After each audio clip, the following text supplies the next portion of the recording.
अनेक इथं माझ्या नांदेड जिल्ह्यातलं नांदेड शहरातलं भास्कररावांच्या बरोबर आजच्या पक्षप्रवेशाच्या कार्यक्रमाच्या निमित्तानं बऱ्याच मान्यवरांनी प्रवेश केलेला आहे। ते सर्व मान्यवर नेतेगण, कार्यकर्ते, आजीबाजी पदाधिकारी, मोठ्या संख्येने जमलेल्या माझ्या लाडक्या बहिणी,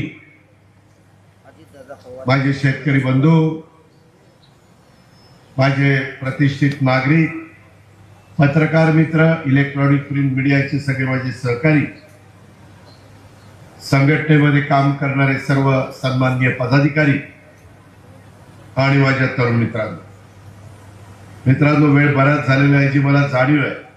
उन्हाची तीव्रता आहे, उन्हाचा चटका जाणवायला लागलेला आहे, पण ज्या प्रचंड संख्येने आमच्या महिला लाडक्या बहिणी इथं उपस्थित आहेत त्यांना आणि माझ्या शेतकरी बांधवांना मी मनापासून धन्यवाद देतो, मनापासून आभार मानतो। महायुतीच्या सरकारच्या माध्यमातून काम करतो त्यावेळेस सांध्यापासून बांध्यापर्यंत आम्हा लोकांना प्रश्नाची जाण आहे। सन्माननीय नेते भास्करराव खतगावकर साहेबांनी सांगितलं तसं माझा 91 पासून गेल्या 35 वर्ष मी समाजकारणात, राजकारणात काम करतोय। मी खासदारकी भूषवली, आमदारकी भूषवली, राज्यमंत्रीपद भूषवलं, मंत्रीपद भूषवलं, विरोधी पक्ष नेतेपद भूषवलं, आज 6व्यांदा उपमुख्यमंत्री म्हणून मी तुमच्या सगळ्यांच्या समोर आहे। आणि माझा एकच ध्यास आहे, सत्तेला मी आपापलेलो नाहीये। मी आपल्यालाही सांगेन, ताम्रपट घेऊन जन्माला कुणी चालेल नाहीये। जनता जनार्दन, माझ्या लाडक्या बहिणी, माझे शेतकरी बांधव यांच्या हातामध्ये देश कुणाच्या हातात द्यायचा, राज्य कुणाच्या हातात द्यायचं, हे घटनेचे शिल्पकार डॉक्टर बाबासाहेब आंबेडकरांनी संविधानाने, घटनेने, कायद्याने हा सगळा अधिकार हा जनतेला दिलेला आहे। आणि त्याच्यामुळे त्यांनी टाकलेल्या विश्वासाला कुठेही तडा जाऊ न देता, मग माझा मराठवाडा असेल, विदर्भ असेल, उत्तर महाराष्ट्र असेल, कोकण असेल, पश्चिम महाराष्ट्र असेल किंवा मुंबई सारखं शहर असेल, या सगळ्या भागामध्ये वेगवेगळे प्रश्न आहेत।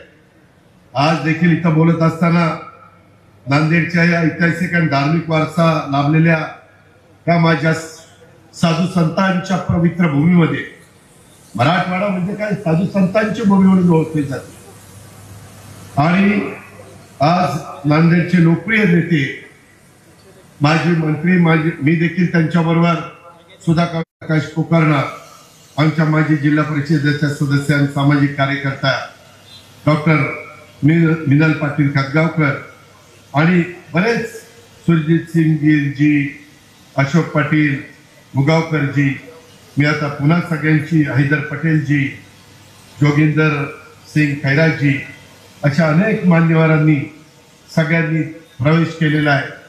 आणि त्यांचं स्वागत करण्याच्या करता माझं अजून अधिवेशन संपलं नाही। उद्या परवा 13 संविधानाच्या बद्दलची चर्चा तिथं होणार आहे। उद्या कदाचित अंतिम आठवडा प्रस्ताव चर्चेला येईल। पण मी प्रतापराव चिखलीकरांना आणि भास्करराव पाटील खतगावकरांना, मिनलताईंना, कोकर्णा साहेबांना, या सगळ्यांना शब्द दिलेला होता।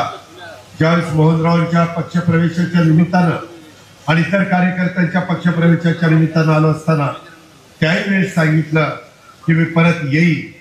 आणि आजही सांगतो, मला प्रतापरावांनी सांगितलं की दादा, अजून अधिवेशन संपल्यानंतर आपल्याला काही पक्षप्रवेश त्या ठिकाणी नांदेडच्या वेगवेगळ्या भागात घ्यायचे, त्याला पण मी येईल। आणि ह्याच्यातून बेरीजचं राजकारण, इथं स्वर्गीय यशवंतराव चव्हाण साहेबांचा फोटो लावलेला आहे।